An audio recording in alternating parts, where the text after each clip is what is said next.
Hello, everybody. This is Bro Entertainment, and this is the first episode of my new ASMR sleep series because I've had a lot of trouble sleeping recently. I couldn't find anything that would put me to sleep, but a good way that I went to sleep was if you listen to people read things for a really long time. It's really easy to drift off to sleep. It's kind of a new thing that I'm trying, so we'll see how that goes. And tonight, I'm going to be reading a book called Very, Very, Very Dreadful. It's about the influenza pandemic of 1918. It is a very good book about, obviously, the influenza outbreak that happened then. And we're just going to go ahead and get right into it. Prologue. The Great Granddaddy of them all. Monday, March 11th, 1918. Fort Riley, north central Kansas. On a vast, windswept plain covering more than 20,000 acres, scores of barracks, staff buildings, warehouses, repair shops, stables, and tent cities dotted the grounds. Rumor had it that ghosts roamed the parade ground on nights of the full moon, when coyotes howled. Fort Riley was home to the 7th Cavalry, the unit that 42 years earlier, Colonel George Armstrong Custer had led to fight the Sioux and Cheyenne during the Indian Wars. That late winter day in 1918 dawned cold and gray. Army recruits shivered, for, one wrote his folks, barracks and tents were overcrowded and inadequately heated, and it was impossible to supply the men with sufficient warm clothing. To make matters worse, sand blown by gale-force winds stung bare skin and got into eyes and mouths, crunching between teeth. It had, some said, the faint smell of manure. Though Fort Riley had scores of motor vehicles, the U.S. Army still used thousands of horses and mules to haul supplies. The animals left manure all over, which cleanup squads raked into piles, waist high, for burning every few weeks. 2 days earlier, work details had burned several hundred tons of the stuff with fuel oil. The fires gave off a foul yellowish haze, the wind scattering the powdery ashes into the sleeping quarters and mess halls. Recruits had swarmed into Fort Riley because their government had sent them there. A savage war had been raging for nearly 4 years, since July 1914. Then called the Great War, or the World War. Today we know it as World War I, or the First World War. Mainly, it was a struggle for power in Europe and for overseas colonies, raw materials, and markets. Two groups of nations fought. On one side stood the Central Powers, led by Germany, and including Austria-Hungary, Bulgaria, and the Ottoman Empire, ruled by the Turks. Opposing them were the Allies, primarily the British Empire, France, Russia, and Italy. Though waged chiefly in Western Europe, the war spilled into nearly every corner of the globe.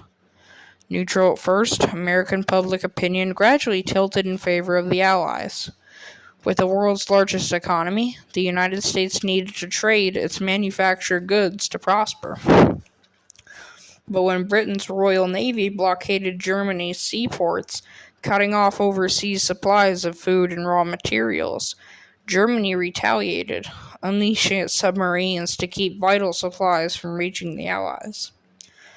After German U-boats, undersea boats, or submarines torpedoed American cargo ships, Congress declared war in April 1917.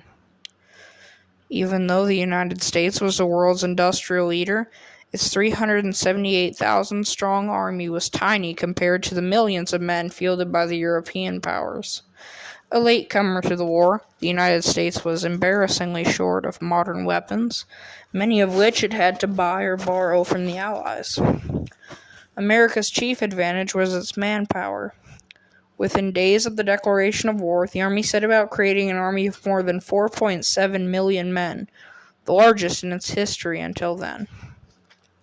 Basic infantry training would take place in 32 camps across the country, and in dozens of facilities where specialized skills such as artillery, military engineering, and flying airplanes would be taught. Fort Riley's training area, called Camp Funston, held 56,000 recruits, making it the largest camp in the country. Among the recruits was Private Albert Gitchell, a mess cook. Before daybreak on March 11, 1918, Gitchell awoke feeling achy, his throat raw, as if scoured with hot sandpaper. Too sick to prepare breakfast for his company, he dragged himself to Hospital Building 91. The orderly took the private's temperature and promptly put him to bed with a bad cold. But then a strange thing happened. Moments after Gitchell's head had hit the pillow, Corporal Lee W. Drake appeared with the same complaint. Others quickly followed. By noon, 107 men had been admitted to the hospital with bad colds, and that was just the beginning. Within 2 weeks, a total of 1,127 men had been stricken. Upon closer examination, doctors decided they had an influenza outbreak, a local flare-up of an infectious disease, on their hands. Influenza. Just let the words slide off your tongue. It has such a mellow sound, yet its history is anything but mellow. The name comes from the Italian Influenza coeli, meaning influence of the heavens. For Italian scientists in the 1600s thought meteors, comets, and the position of the planet shaped events on Earth. A century later, English speakers borrowed the Italian word. Flu is simply a shortened version of influenza. The French called it la grippe, from gripper, to grasp or hook, because the infection grabs hold of its victims. Influenza outbreaks were usually an annual winter event in the northern hemisphere. Always a nuisance, flu sickened many, but was gone after a few days of misery. Before 1918, most people, including physicians, were blasé about flu, accepting it as an expected part of life, to be endured, along with taxes and toothaches. Influenza, the New York Times reported in 1901, has apparently become domesticated with us. The disease's early symptoms resemble those of the common cold, only more severe. Fever, cough, runny nose, muscle aches, fatigue. Harvey Cushing, a brilliant brain surgeon, caught la grippe in December 1906. Cushing described the ordeal in his diary. Of all the depressing, rotten maladies, this takes the cake, and I wonder that anyone had been able to stand being under the same roof with me for a week. One's many bad qualities surge to the surface, and among them the cardinal symptoms of this disease may be quarrelsomeness, irritability, loss of memory, despondency, and a hopelessness of spirit. Don't get it.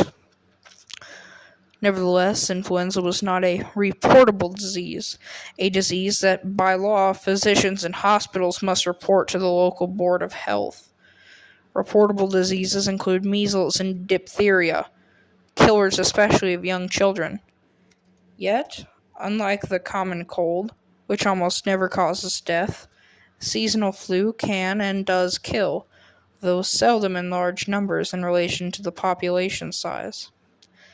Nowadays, the disease claims, on average, 36,000 Americans each year, out of a population of 320 million. Contrast this with another number. 35,092 Americans died in motor vehicle accidents in 2015. Worldwide, seasonal flu infects up to 1 billion people, killing up to 500,000 of these. What happened at Fort Riley, however, was more than a seasonal outbreak. As time would tell, it was merely the start of the mildest of 3 influenza waves that seemed to roll in out of nowhere. In the summer of 1918, the second wave struck as a highly contagious and lethal epidemic an illness that races through a community, attacking many people at once. Worse yet, within weeks, the epidemic exploded into a pandemic, an illness that travels rapidly from one continent to another, spreading worldwide, sickening and killing millions. Flu pandemics are nothing new. Medical historians think the first one struck in 1510, infecting Asia, Africa, Europe, and the New World. Between the years 1700 and 1900, there were at least 16 pandemics, some of them killing up to 1 million people. Yet these were tame compared to the 1918 calamity. It was by far the worst thing that has ever happened to humankind. Not even the Black Death of the Middle Ages comes close in the number of lives it took. A 1994 report by the World Health Organization pulled no punches. The 1918 pandemic, it said, killed more people in less time than any other disease before or since. It was the most deadly disease event in the history of humanity. Other scientists called it the greatest medical holocaust in history. The numbers are mind-boggling. No other disease, no war, no natural disaster, no famine comes close to the Great Pandemic. In the space of 18 months, in 1918 to 1919, about 500 million people, 1/3 of the human race at that time, came down with influenza. The exact total of lives lost will never be known. An early estimate made in 1920 claimed 21.5 million died worldwide. Since then, researchers have been continually raising the number as they find more information. Today, the best estimate of the flu deaths in 1918 to 1919 is between 50 million and 100 million worldwide, and probably closer to the latter figure. Russia's communist tyrant Joseph Stalin liked to say, "One death is a tragedy. The death of millions is a statistic." By that, Stalin, a wholesale murderer in his own right, meant that we are able to personalize another individual's suffering, feeling it as he or she does, but an enormous calamity, striking tens of millions, has a numbing effect. It is too awful for the mind to grasp, and thus strikes us as merely a cold statistic, a number that blends individuals into a mass. Yet behind each individual is the tragedy of loved ones lost, a broken family, hardship, and sadness. So it was with the 1918 pandemic. I know.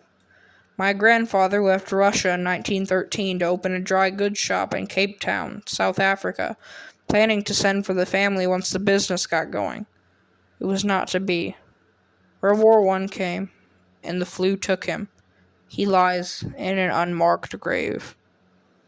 My father, then 16, was drafted into the Red Army during the Russian Civil War. While he was fighting in Siberia, the flu struck him, too. Pa used to tell how, burning with fever, he went by a horse-drawn sled to a hospital set up in a barn smelling of manure. The place was full, and he had to wait on a stretcher until a bed opened. That is, until a patient died. One soon did. Pa saw orderlies take the body away. Then they put him to bed without changing the dirty sheets. The medical staff fed him beet soup and gave him glasses of vodka, a strong liquor. That was it. In 1918, even the best doctors knew nothing about what caused influenza, why it was so deadly, and how it spread. Tragically, medical science could not shorten the pandemic by so much as a day, or cure a single case. Pa's survival made him believe in God. Today, we have a better, but not a full understanding of what happened a century ago. Scientists agree that World War I and influenza joined together to make a bad situation worse.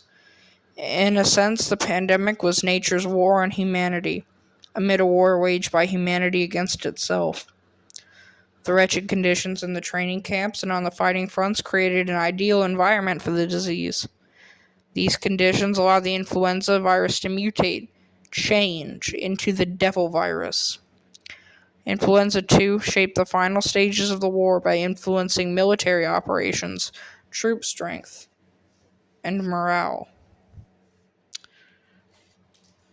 On average, 22,050 soldiers a day were killed on the front in Western Europe. In total, over 9 million men lost their lives fighting on all fronts, and about 21 million civilians died as a direct result of the war.